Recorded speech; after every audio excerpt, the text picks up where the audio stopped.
My father forbade me from coming to the Christmas party because my younger brother wanted to show off his successful girlfriend. 3 months later, my brother went for a job interview and HR introduced me as the CEO. He was stunned. Soon after, my parents arrived at my door. But I picked up the phone and called. Can you imagine pouring your heart and soul into building a wildly successful company from scratch, only to have your own parents ban you from Christmas? Why? Just to impress your brother's new, prestigious girlfriend. Well, 3 months later, that same brother applied for a job at my company. He had no idea who the CEO was. Oh, the irony. My name is Rebecca Mitchell, and at 32 years old, I'm the CEO of TechVision Solutions, a tech startup that's recently expanded into a mid-size company with over 200 employees. But my path to success wasn't paved with family support or privilege. Quite the opposite, actually. Growing up in a middle-class neighborhood in Pittsburgh, I was always the odd one out in my family. My parents, Walter and Diana Mitchell, made it abundantly clear that my younger brother, Marcus, was the golden child. 3 years younger than me, Marcus received everything: the newest toys, the best opportunities, and most importantly, our parents' unwavering attention and praise. From an early age, I learned to be self-sufficient. While my parents attended every one of Marcus's little league games and school plays, they rarely showed up for my academic competitions or piano recitals. "We're busy with Marcus's event" became the most common phrase I heard throughout my childhood. When it came time for college, the disparity became even more pronounced. "We've been saving for Marcus's education since he was born," my father explained when I asked about financial help for university. "He's going to be a doctor or a lawyer someday. You've always been independent, Rebecca. You'll figure something out." And figured it out I did. I worked 3 part-time jobs while maintaining a full course load at State University. I waited tables in the morning, worked at the campus library in the afternoon, and did data entry remotely at night. Sleep became a luxury I could rarely afford, but I managed to graduate with honors, earning a degree in computer science and business administration. Meanwhile, Marcus partied his way through freshman year at an expensive private university, promptly failed out, and then convinced our parents to fund his gap year that mysteriously extended into 3 years of finding himself while traveling through Europe and Asia on our parents' dime. After college, I landed an entry-level position at a small tech firm. The pay was minimal, but the experience was invaluable. I lived in a tiny studio apartment with second-hand furniture and worked 60-hour weeks. Every spare minute went into developing my skills and building side projects. While Marcus was posting pictures of his adventures abroad on social media, I was coding until 3 a.m., determined to create something meaningful. My breakthrough came 5 years ago when I developed a revolutionary customer relationship management system that incorporated artificial intelligence to predict consumer behavior. I pitched my idea to several investors, faced countless rejections, but finally secured enough funding to launch TechVision Solutions. The first 2 years were brutal. I worked around the clock, hired a small team of talented developers, and poured everything I had into making the company succeed. There were moments when I thought we wouldn't make it, when the funding was running low and the product still needed refinement. But I persisted. By year 3, our software had gained traction in the market. Major companies began to adopt our platform, and the revenue started flowing in. We expanded, moved into a proper office, and I finally started paying myself a reasonable salary. By year 5, this year, TechVision Solutions had become a major player in the tech industry, valued at over $200 million. Throughout this journey, my communication with my family dwindled to occasional phone calls on holidays. My parents never asked about my company, and when I tried to share my successes, they would quickly change the subject to Marcus's latest endeavor, which inevitably had failed by the time they told me about it. Marcus eventually returned to the United States, and with our parents' connections, landed a job at a marketing firm where he did the bare minimum but somehow always received praise from our parents. "Marcus is really finding his way in the corporate world," my mother would say, completely ignoring that I was running my own successful company. It was December, 3 weeks before Christmas, when everything came to a head. I was sitting in my corner office overlooking the Seattle skyline, reviewing year-end reports and planning our expansion for the coming year, when my phone rang. It was my mother calling, an unusual occurrence on a Tuesday afternoon. Rebecca, dear, my mother said in that overly sweet voice she only used when she wanted something. I'm calling about Christmas this year. I was surprised. In recent years, I'd received a text message invitation at most, usually just days before the holiday.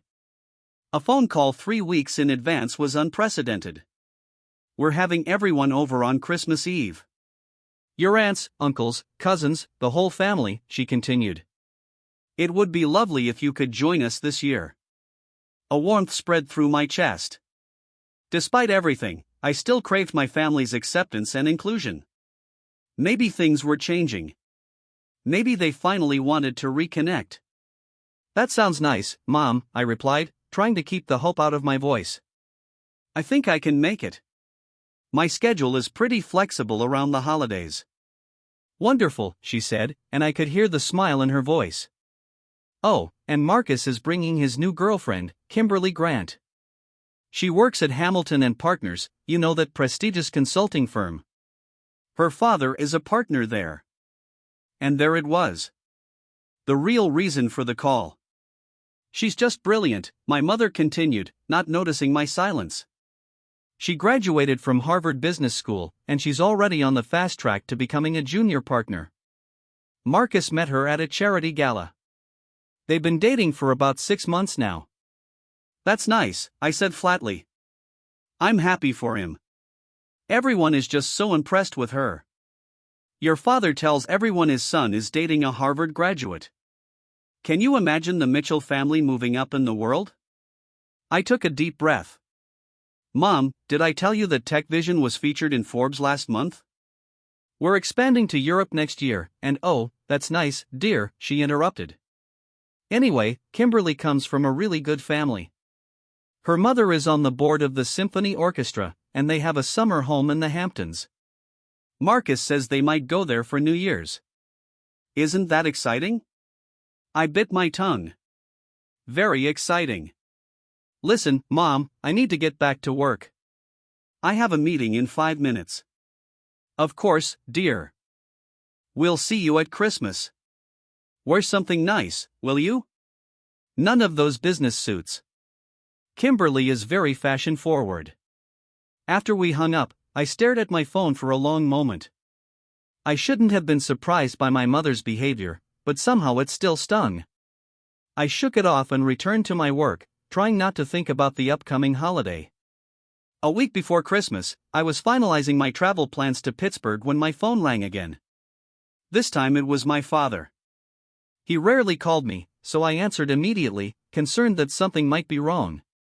Rebecca, he said gruffly, without any greeting. Dad, is everything okay? I'm calling about Christmas, he said. Your mother and I have been talking, and we think it might be best if you don't come this year. I sat in stunned silence, my hand gripping the phone tightly. Marcus's girlfriend comes from a good family, he continued, his voice firm. We don't want anything to complicate things. Complicate things? I repeated, my voice barely audible. What does that mean? You know what I mean, Rebecca, he snapped. Kimberly comes from money, real success. Her family has connections. We need to show her that our family is respectable. And I'm not respectable? The words came out sharper than I intended. Don't twist my words, he snapped. Your brother has a chance at a good future here. This girl could really set him up for life. The last thing we need is you coming in with your alternative lifestyle. My alternative lifestyle? I was genuinely confused now. Dad, I'm a CEO of a technology company. What are you talking about? All that independent woman stuff, the career obsession, the way you always have to one-up your brother with your so-called success. So-called success, the words hit me like a physical blow. You've always been difficult, Rebecca, he continued when I didn't respond. Always had to do things your own way, never considering how it affects the family. Just this once, can you think about someone other than yourself? Think about your brother's future. I sat there, phone pressed to my ear, as my father dismantled any illusion I had about my place in the family. I wasn't being banned from Christmas because of anything I had done. I was being banned because of who I was: successful, independent, and unwilling to pretend I was less than I was. I understand, I finally said, my voice steady despite the tears threatening to spill. Enjoy your Christmas. Good, he replied, sounding relieved that I hadn't argued. Your mother will call you after the holidays. After hanging up, I sat motionless at my desk, staring out at the Seattle skyline as the winter sun set early, casting long shadows across the city. I had built this company, this career, this life all on my own, without their help or support. And still, it wasn't enough to make me worthy of a place at their Christmas table. For the first time in years, I allowed myself to cry over my family's rejection. Not quiet tears, but deep, gut-wrenching sobs that left me gasping for breath. I cried for the little girl who had never been enough. For the teenager who had worked herself to exhaustion trying to earn approval that would never come. And for the woman who still, despite everything, yearned for her parents' acceptance. When the tears finally stopped, I wiped my face, straightened my shoulders, and returned to my work. If I wasn't welcome at my parents' house for Christmas, I would create my own holiday on my own terms. Christmas morning dawned cold and clear in Seattle. From my penthouse apartment, I could see the Space Needle illuminated with festive lights, and the streets below were quiet, with most people at home celebrating with their families. I had decorated my apartment half-heartedly, a small tree in the corner with a few ornaments, some garland draped over the mantel, and a wreath on the door. It was my first Christmas completely alone, and the silence was deafening. My phone pinged with a message from Tiffany Morris, my executive assistant. Merry Christmas, Rebecca. Hope you're having a wonderful day. Remember, my mom's famous eggnog is waiting for you if you change your mind about coming over. Tiffany had been horrified when I mentioned I'd be spending Christmas alone and had immediately invited me to her family gathering. I had politely declined, not wanting to intrude. But her thoughtfulness touched me. Before I could respond, another message came through. This one from Abigail Wright, my best friend since college. Merry Christmas, Becca. James and the kids are asking when Auntie Rebecca is arriving. The ham is in the oven, and there's a glass of wine with your name on it. Please tell me you're not spending today alone in that sterile apartment of yours. I smiled despite myself. Abigail knew me too well. We had met during freshman orientation at State University and had been inseparable ever since. She had witnessed firsthand my struggles with my family and had opened her own family to me without hesitation. I stared at my phone for a long moment before making a decision.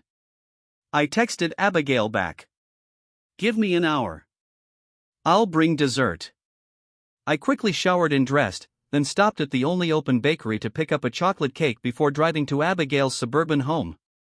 As I pulled into the driveway, the front door flew open and Abigail's 7-year-old twins, Emma and Ethan, raced out to greet me, still in their Christmas pajamas.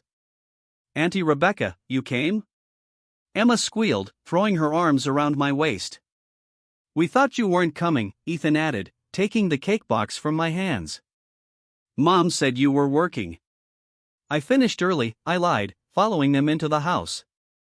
Inside, Abigail's home was the opposite of my minimalist apartment. Every surface was decorated with Christmas cheer, lights, garlands, children's crafts, family photos. The air smelled of cinnamon and roasting ham, and Christmas music played softly in the background. Abigail emerged from the kitchen, wiping her hands on an apron. You came, she said, her voice warm with relief. She embraced me tightly. I'm so glad. Her husband, James, appeared behind her, their 2-year-old daughter, Lily, on his hip. About time you showed up, Rebecca. Abigail's been checking her phone every 5 minutes. Throughout the day, I was enveloped in the warmth of Abigail's family. We ate a delicious meal, opened presents. Abigail always had gifts for me, even when I insisted she shouldn't, played board games with the children, and talked and laughed by the fire. Not once did anyone ask about my work or my achievements or compare me to someone else. I was simply Rebecca, a loved and welcomed member of their celebration. As the evening wore on and the children grew tired, I helped Abigail clean up the kitchen. Thank you for today, I said quietly, rinsing a plate. I needed this more than I realized. Abigail squeezed my shoulder. Your family, Becca. You always have a place here. Family, the word both warmed and wounded me. When I returned to my apartment that night, my phone had a new message. It was from Marcus, and it contained a photo of my parents' Christmas celebration. There they were, my parents, Marcus, and a beautiful woman who must have been Kimberly, all smiling in front of the Christmas tree I remembered from childhood. The same ornaments, the same star on top. The message read, "Merry Christmas. Wish you could have been here, but Kimberly's family joined us, too, and it was a tight squeeze. Maybe next year." A tight squeeze. The house I grew up in had 5 bedrooms and a spacious living and dining room. It was never about space. I stared at the photo for a long time, noting how proud my father looked with his arm around Marcus, how my mother beamed at Kimberly. They were a picture-perfect family, and there was no place for me in the frame. Something shifted inside me at that moment. A door closed, and in its place, a window opened. If my family couldn't see my worth, I would stop seeking their validation. I would pour all my energy into the one thing that had never failed me, my work. The week between Christmas and New Year's, I worked longer hours than ever. I refined our 5-year expansion plan, initiated talks with potential European partners, and developed a new marketing strategy. My team was on holiday, so the office was quiet, allowing me to work without interruption. Tiffany returned to work on January 2nd and was shocked to find my office completely reorganized, with new whiteboards filled with plans and strategies. "Did you work through the entire holiday?" she asked, concerned. "I had a breakthrough," I replied, not looking up from my computer. "I think this is going to be our biggest year yet."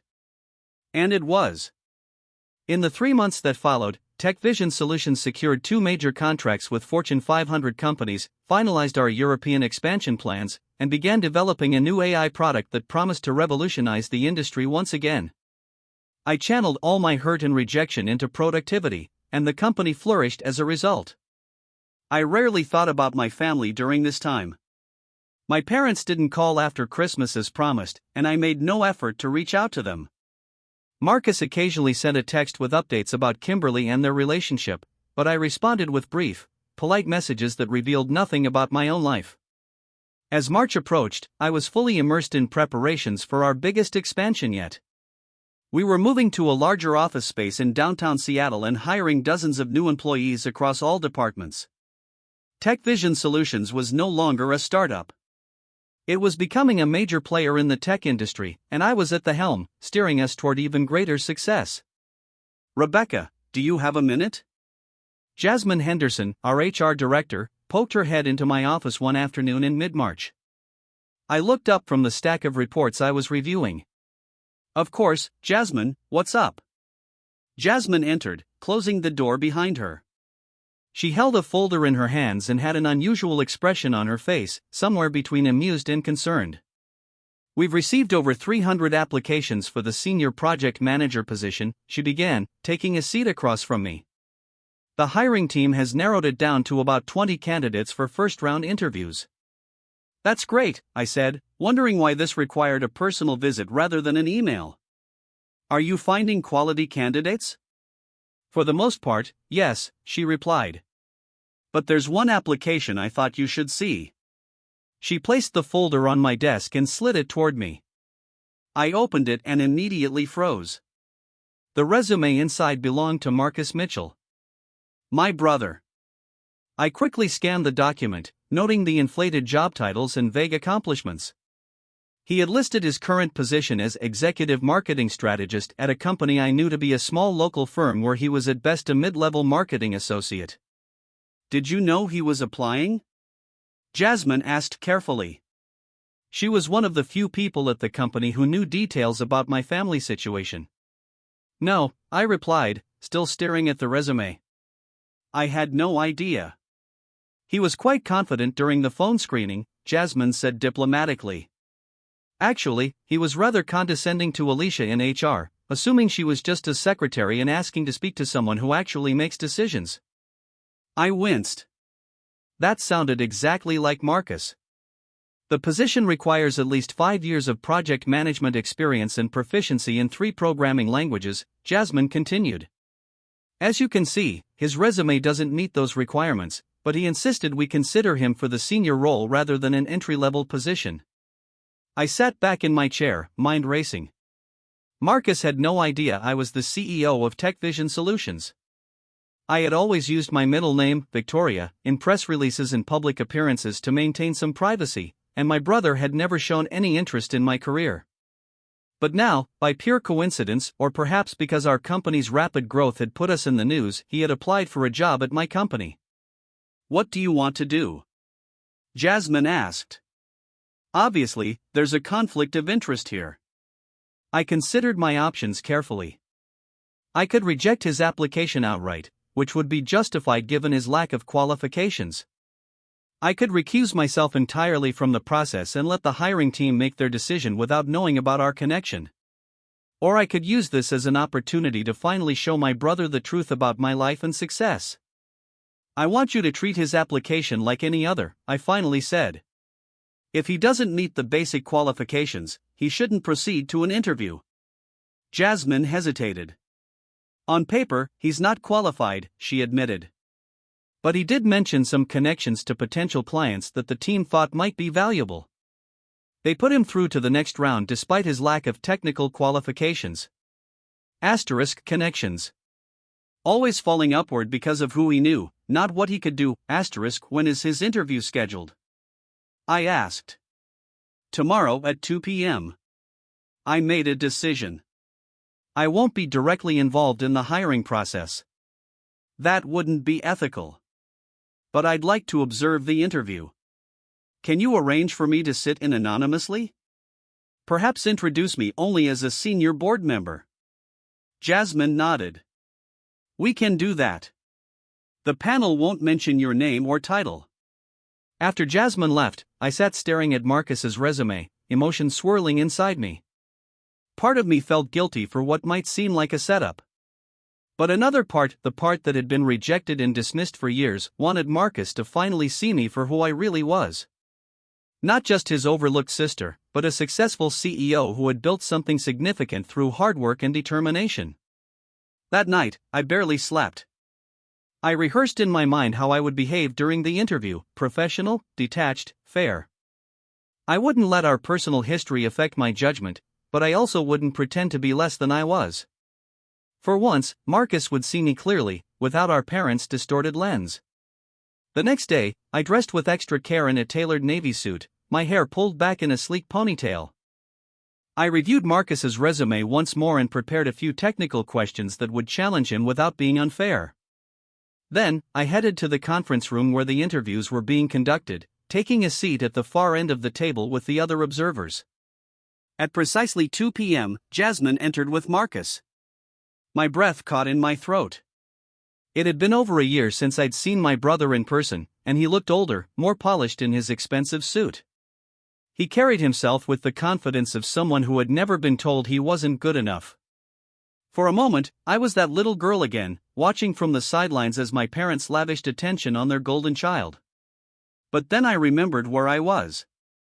In the company I had built from nothing, sitting in a position of leadership I had earned through years of hard work. And I straightened my shoulders, ready for whatever came next. The TechVision Solutions headquarters occupied the top 3 floors of a gleaming skyscraper in downtown Seattle. The conference room where Marcus's interview was taking place featured floor-to-ceiling windows with spectacular views of Puget Sound. Modern art adorned the walls, and the sleek conference table could seat 20 people comfortably. It was a room designed to impress, and I could see from Marcus's expression as he entered that it had achieved its purpose. Jasmine introduced the interview panel: Alicia from HR, whom Marcus had spoken to on the phone, Devin, the technical director, and Sophie, the current senior project manager.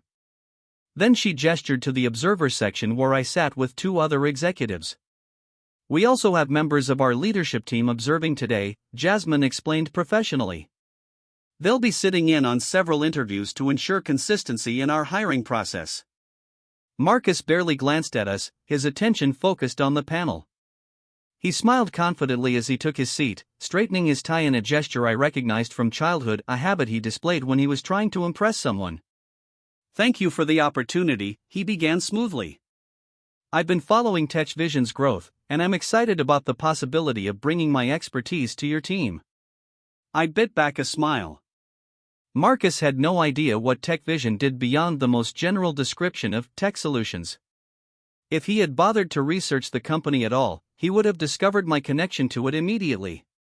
Devon started with a standard question.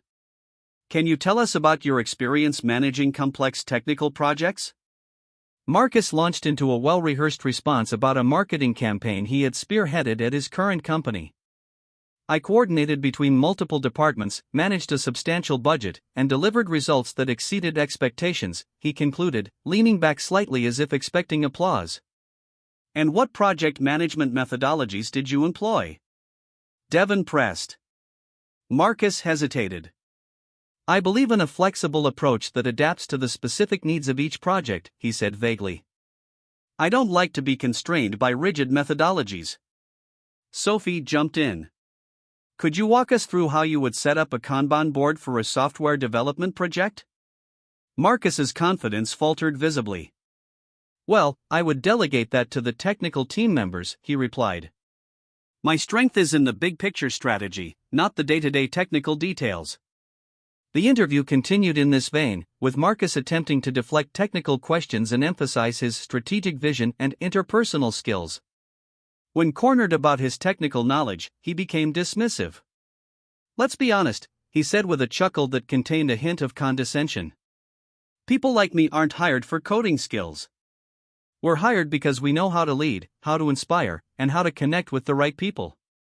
I have contacts at major corporations who could become valuable clients for TechVision.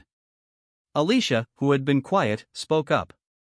Our senior project managers are expected to have both technical proficiency and leadership skills. They need to understand our products deeply to manage their development effectively. Marcus waved his hand dismissively. That's what technical assistants are for. In my experience, the most successful projects are led by people who understand business, not just technology. No offense, but self-made people without proper backgrounds often miss the bigger picture because they're too focused on technical details. I saw Jasmine's eyebrows rise slightly at the comment. Everyone in the room knew that TechVision had been built from the ground up by self-made people, myself included. Tell us about a time when you faced a significant challenge on a project and how you overcame it, Devon asked, his tone professionally neutral despite the tension. Marcus launched into a story about salvaging a marketing campaign after a vendor failed to deliver. I worked through the weekend, making hundreds of calls to find a replacement vendor at the last minute, he claimed. My boss was amazed that I managed to save the campaign single-handedly. I pressed my lips together to keep from reacting. I knew this story. It had happened at his previous job, but Marcus hadn't saved the campaign. His assistant had worked the weekend while Marcus took credit for her efforts. I knew because the assistant had later applied for a position at TechVision and had shared the real story during her interview. As the technical questions continued, Marcus grew increasingly uncomfortable. He checked his watch several times and began to look irritated. I think we're getting too caught up in the technical weeds, he said. As I mentioned, my value lies in my strategic vision and connections. I'm being considered for several senior positions at other companies, so I'd appreciate if we could focus on how my unique skills would benefit TechVision. Jasmine exchanged glances with the panel members, then nodded slightly. We're actually nearing the end of our scheduled time, she said. Before we wrap up, our CEO, who will make the final decision on all senior hires, would like to ask you a few questions. Marcus straightened, suddenly alert. Meeting the CEO hadn't been mentioned in the interview schedule. Of course, he said, adjusting his tie again. I look forward to it. Jasmine turned toward the observer section. Rebecca, would you like to take over? I stood and walked to the front of the room, watching as recognition slowly dawned on Marcus's face. His expression transformed from confident to confused, then shocked, and finally horrified. Hello, Marcus, I said calmly, extending my hand. It's been a while. His mouth opened and closed without sound, his hand automatically rising to shake mine. His palm was clammy against my skin. You're the CEO, he finally managed, his voice barely above a whisper. Rebecca Victoria Mitchell, founder and CEO of TechVision Solutions, I confirmed, taking the seat directly across from him. I recused myself from the initial screening process for obvious reasons. But I do make the final decisions on all senior hires. The color had drained from Marcus's face. His eyes darted around the room as if looking for an escape, but he was trapped in this moment of truth. I have a few questions, I continued professionally, opening his resume folder. I notice you've listed your current position as Executive Marketing Strategist, but when I contacted Hamilton Partners last week about a potential collaboration, Craig Hamilton mentioned you were a marketing associate. Can you explain the discrepancy? Marcus's eyes widened at the mention of his boss.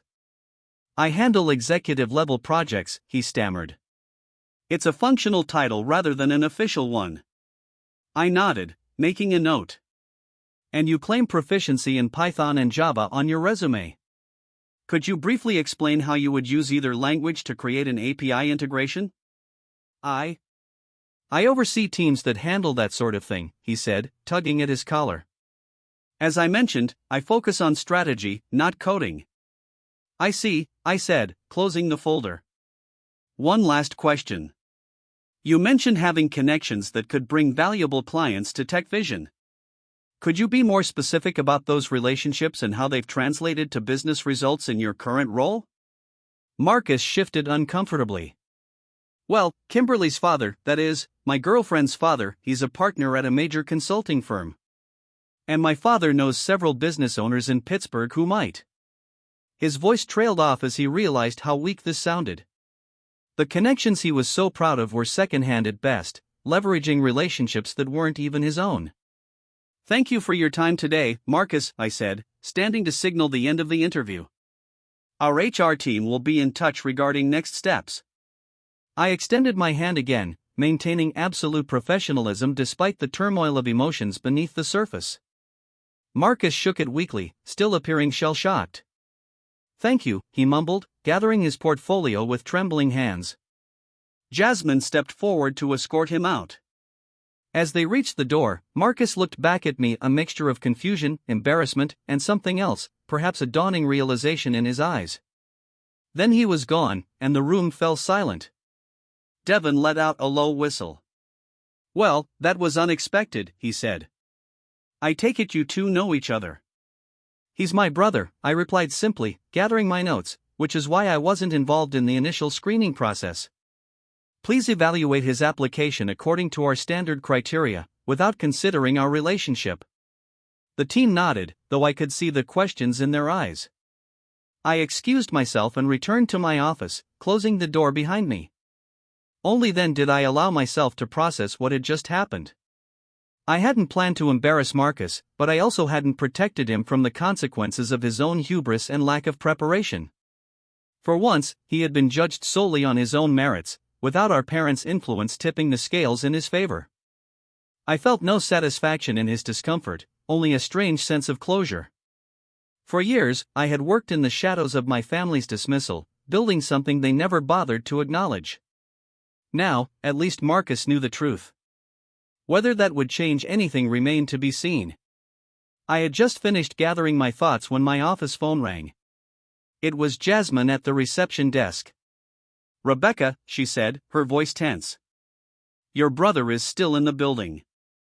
He's demanding to speak with you, and he's on the phone with someone. I think it might be your father.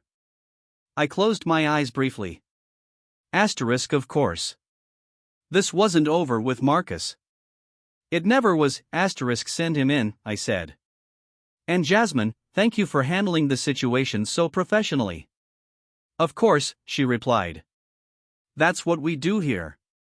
Handle things professionally. The subtle emphasis on her last words made me smile despite the impending confrontation. Whatever happened next, I had built a team of people who valued competence and integrity.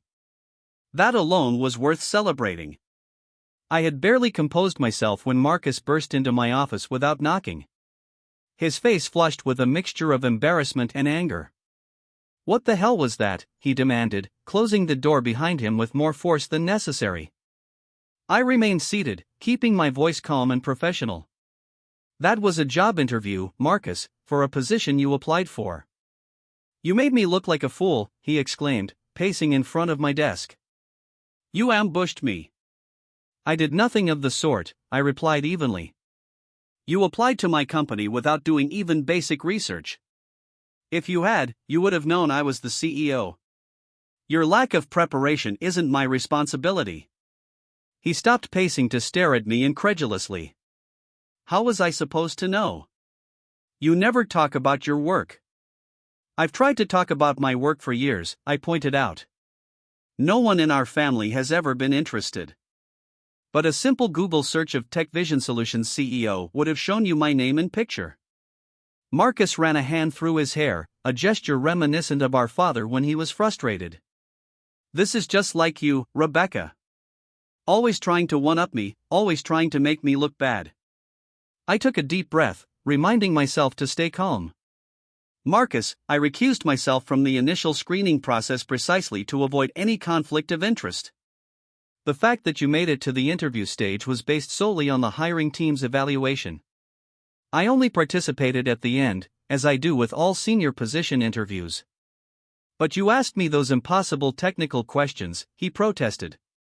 You knew I couldn't answer them. Those were standard questions for the position you applied for, I explained patiently.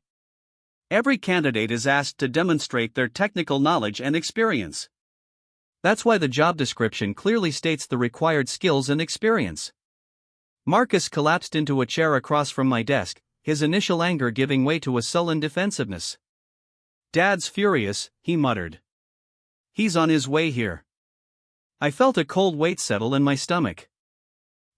Dad is coming here. To my office, I called him right after the interview, Marcus admitted, not needing my eyes. He and Mom are both coming. They were already in Seattle visiting Kimberly's parents. Of course they were. My parents had never visited me in Seattle, despite numerous invitations over the years, but they would travel across the country to meet their son's girlfriend's family. Marcus, I said carefully, this is my workplace. Whatever family issues we have should be discussed privately, not in my professional environment. He shrugged, a gesture that conveyed both helplessness and a lack of concern for my boundaries. Too late. They're probably already in the building. As if on cue, my phone rang. It was the reception desk again. Miss Mitchell, your parents are here requesting to see you, the receptionist said, sounding slightly uncertain. They're insisting on seeing you immediately. Should I send them up? I closed my eyes briefly, centering myself. Yes, please escort them to my office. And could you ask Jasmine and Tiffany to join us in about 10 minutes? Having witnesses would hopefully keep the situation from escalating too far. While we waited, Marcus's phone chimed with a text message. He checked it, and a smug expression crossed his face. Kimberly's father might be interested in investing in your little company, he said. That's what connections can do for you. Before I could respond, the door opened and my parents entered my office. My father, Walter, strode in first, his face set in the stern expression I remembered from childhood scoldings. My mother, Diana, followed, her eyes darting around the spacious corner office with evident surprise. Rebecca, my father began without preamble. What is the meaning of this? You humiliated your brother in a job interview. Is this some kind of revenge? I stood, maintaining my professional composure. Hello, Dad. Mom. Please have a seat. This doesn't need to be confrontational. Don't tell me how this needs to be, my father snapped, remaining standing. Marcus tells us you ambushed him, asked him impossible questions, made him look incompetent. I did nothing of the sort, I replied calmly. Marcus applied for a senior position at my company without realizing I was the CEO. The questions he was asked are standard for all candidates applying for that role. My mother, who had taken a seat beside Marcus, spoke up. Your company? You're the CEO here? She looked around the office again, taking in the awards on the wall, the view of the Seattle skyline, the clear trappings of success. Yes, Mom. I founded Tech Vision Solutions 6 years ago. I'm the CEO and majority shareholder. I couldn't keep a hint of pride from my voice. My father waved this away impatiently. That's not the point. The point is Marcus needs this job, and you're in a position to help him. That's what family does. The position Marcus applied for requires technical skills and experience he doesn't have, I explained. It wouldn't be fair to other candidates or to the company to hire someone unqualified because of family connections. So, you're refusing to help your brother, my father demanded, his voice rising. After all we've done for you. Something inside me snapped at those words. All you've done for me? I repeated, my voice dangerously quiet. And what exactly would that be, Dad? My father looked taken aback by my tone. We raised you, educated you. No, I interrupted, surprising everyone in the room, including myself. You raised me, but you didn't educate me. I worked 3 jobs to put myself through college while you paid for Marcus's private university. You've never supported my career, never shown interest in my achievements, and most recently, you banned me from Christmas because you thought I might embarrass you in front of Marcus's girlfriend. My mother gasped. That's not what happened. It's exactly what happened, I said firmly. Dad called me a week before Christmas and told me not to come because Marcus was bringing Kimberly and you needed to show her family that you were respectable. Those were his exact words. Marcus looked uncomfortably between our parents. I didn't know about that, he said quietly. Of course you didn't, I replied. You were too busy sending me photos of the Christmas celebration I was excluded from. My father's face had turned red. This is ridiculous. We're getting off topic. The issue here is the job. No, Dad, I interrupted again. The issue here is much bigger than a job. The issue is that for my entire life, I've been treated as less important, less valuable than Marcus. I've worked incredibly hard to build this company, to create something meaningful. And not once have any of you shown genuine interest or pride in what I've accomplished. A knock at the door interrupted the tense silence that followed. Jasmine and Tiffany entered, both wearing professionally neutral expressions. You asked us to join you, Rebecca, Jasmine said. Yes, thank you, I replied, grateful for their presence. Mom, Dad, this is Jasmine Henderson, our HR director, and Tiffany Morris, my executive assistant. They're here to help clarify our hiring processes. My father glared at the newcomers. This is a family matter. Actually, I said firmly. This began as a professional matter. Marcus applied for a job at my company. The fact that we're related doesn't change our hiring standards or procedures. Jasmine stepped forward. Mr. Mitchell, our hiring process is rigorous and fair. Every candidate is evaluated based on the same criteria. The senior project manager position requires specific technical skills and experience that were clearly outlined in the job description. My father turned back to me. You're the CEO. You can make an exception. I could, I acknowledged, but I won't. My company's success depends on having the right people in the right positions. Marcus isn't qualified for a senior role, so that's it. My father demanded, You're turning your back on your family. No, I said, my voice steady. I'm maintaining the professional integrity of the company I built.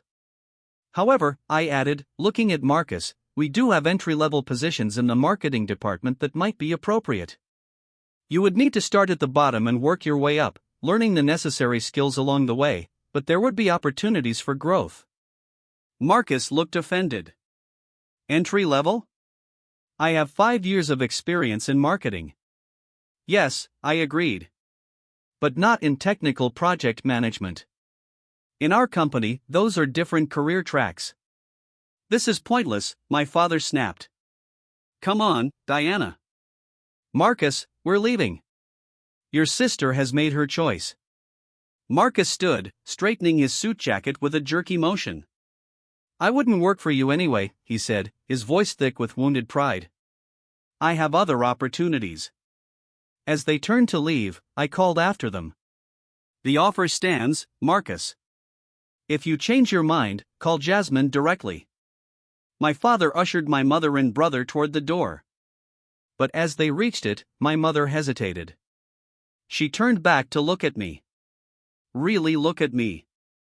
Perhaps for the first time in years. Her expression was complicated, a mixture of confusion, resentment, and something else, recognition, perhaps. "Your office is lovely," she said quietly. "You've done well for yourself."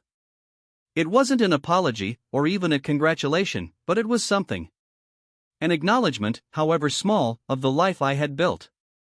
After they left, Jasmine and Tiffany remained, both looking concerned. "Are you okay?" Tiffany asked. I took a deep breath and nodded. "Yes, actually. For the first time in a long time, I think I am." Because standing my ground, speaking my truth, and refusing to diminish myself to make others comfortable felt like freedom. It felt like finally becoming who I was always meant to be. 2 weeks passed without any contact from my family. I threw myself into work, finalizing our European expansion plans and overseeing the move to our new, larger office space. The confrontation with my parents and Marcus had been painful, but it had also been clarifying. For the first time, I had spoken my truth without apologizing for my success or minimizing my achievements to make others comfortable. It was Sunday afternoon, and I was enjoying a rare day off, curled up on my sofa with a book and a cup of tea, when my phone rang. It was the security desk from my apartment building. "Miss Mitchell, your parents are here requesting to see you. Should I send them up?" I sat up straight, surprised. My parents had never visited my apartment before. After a moment's hesitation, I agreed to let them up, quickly glancing around to make sure the place was presentable. When I opened the door, I was struck by how much older my parents looked compared to 2 weeks ago. My father's shoulders were slightly stooped, and my mother's smile was tentative, unsure. "Rebecca," my mother said softly. "Thank you for seeing us. We should have called first, but we weren't sure you'd agree to meet." "Come in," I replied, stepping aside to let them enter. They walked into my living room, taking in the modern furnishings, the floor-to-ceiling windows with views of the city, the tasteful art on the walls. I noticed my mother's eyes searching for family photos and finding none. "Can I get you anything? Water, tea, coffee?" I offered, falling back on politeness to navigate the awkwardness. "No, thank you," my father answered. He seemed subdued compared to his anger in my office. "We won't stay long." We sat down, my parents on the sofa and me in an armchair across from them. For a moment, no one spoke. "Marcus lost his job," my father finally said, getting straight to the point. "The day after we saw you, his boss found out he'd been interviewing elsewhere and let him go." I nodded, not surprised. Craig Hamilton was known for his lack of tolerance for disloyalty. "He's been applying for other positions, but nothing has come through yet," my mother added. "And Kimberly, she broke up with him last week, said she needed to focus on her career." I felt a twinge of sympathy for my brother despite everything. Losing a job and a relationship in the same week was a difficult blow for anyone. "I'm sorry to hear that," I said sincerely. "Is he okay?" My parents exchanged glances. "He's staying with us for now," my mother said. "He's struggling." I waited, sensing there was more they wanted to say. My father cleared his throat. "Rebecca, about what happened at your office and at Christmas." He paused, clearly finding it difficult to continue. "What your father is trying to say," my mother interjected, "is that we've been doing some thinking, and some realizing." "Realizing what?" I asked, keeping my voice neutral. "That we've been unfair to you," my mother admitted. "For a long time, we didn't want to see how hard you've worked, what you've accomplished. We were wrong to exclude you from Christmas," my father added gruffly. It was cruel. The admission surprised me. I couldn't remember ever hearing my father acknowledge he was wrong about anything. "Why are you telling me this now?" I asked. "Is it because you want me to give Marcus a job?" My father's face flushed. "Partly," he admitted with unexpected honesty, "but also because seeing your office, your company, it made us realize we don't really know you, Rebecca.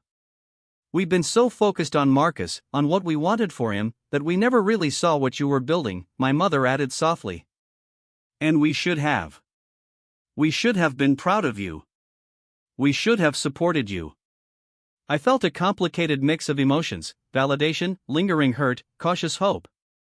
"It's not too late," I said finally, "to get to know each other. But it has to be different. I won't diminish myself or my achievements to make anyone else comfortable. Not anymore." My father nodded slowly. "We understand that now. At least, we're trying to." About Marcus, my mother began tentatively. "The offer I made still stands," I said. "He can apply for an entry-level position in our marketing department. He'll have to earn any promotions based on his performance, just like everyone else. But I'll make sure he gets fair consideration." "That's more than fair," my father acknowledged. "I'll talk to him." We sat in silence for a moment. Then my mother asked, "How did you do it, Rebecca? Build all this on your own?"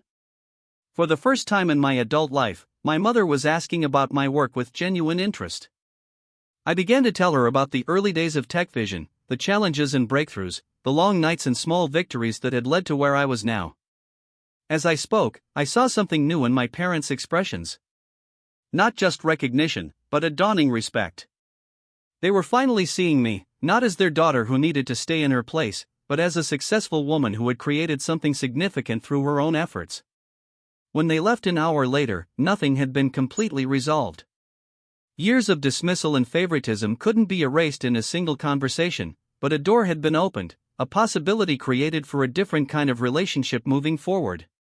The following week, Marcus called Jasmine to inquire about the entry-level marketing position. He sounded subdued, humbled by recent events. Jasmine put him through the standard application process, and he was interviewed by the marketing team without any special treatment. To my surprise, he accepted the position when it was offered, despite the significant pay cut from his previous job. On his first day, he stopped by my office looking nervous but determined. "I want to do this right," he said. "Learn the business properly, earn my place." "That's all anyone is asking," I replied. "And Rebecca, I'm sorry about Christmas. About a lot of things." I nodded, accepting his apology without making it too easy. "Show me with actions, not words, Marcus. That's how trust is rebuilt." As spring turned to summer, small changes began to take place. My mother called regularly, asking about my work with genuine interest. My father was slower to change, but he made efforts in his own way, sending me articles about the tech industry or asking questions about TechVision's expansion plans. Marcus surprised everyone by taking his new position seriously, arriving early, staying late, and soaking up knowledge from his colleagues. He still had moments of entitlement, still occasionally expected special treatment, but he was learning, growing. In July, I received another invitation, this time to my parents' anniversary dinner. There was no mention of who would or wouldn't be welcome. No conditions attached. Just a simple invitation to celebrate with family. As I confirmed my attendance, I reflected on the journey of the past 6 months. The painful Christmas exclusion had been a catalyst for change, forcing long-buried issues into the open. The confrontation in my office had been uncomfortable but necessary, creating space for honesty after years of polite fiction. We were not a perfect family, and we never would be. There was too much history, too many ingrained patterns to overcome completely. But we were finding a new way forward, based on truth, respect, and the recognition that family relationships, like anything valuable, require work and commitment from all sides. Standing up for myself hadn't destroyed my family, as I had feared for so many years. Instead, it had created the possibility for something more authentic to emerge from the ashes of old expectations and assumptions, something that might, with time and effort, become stronger and more meaningful than what had come before. And for now, that possibility was enough. So, what would you do if you were in Rebecca's situation? Would you have offered your brother a job after everything that happened? Have you ever had to stand up to family members who didn't appreciate your success? Share your thoughts in the comments below. If you enjoyed this story about family dynamics and standing up for yourself, please give this video a thumbs up and subscribe to my channel for more stories about overcoming family drama and building your own success. Hit that notification bell so you never miss an update. Thank you so much for watching, and remember, sometimes the family we choose is just as important as the family we're born into. Wishing you strength and success in all your relationships.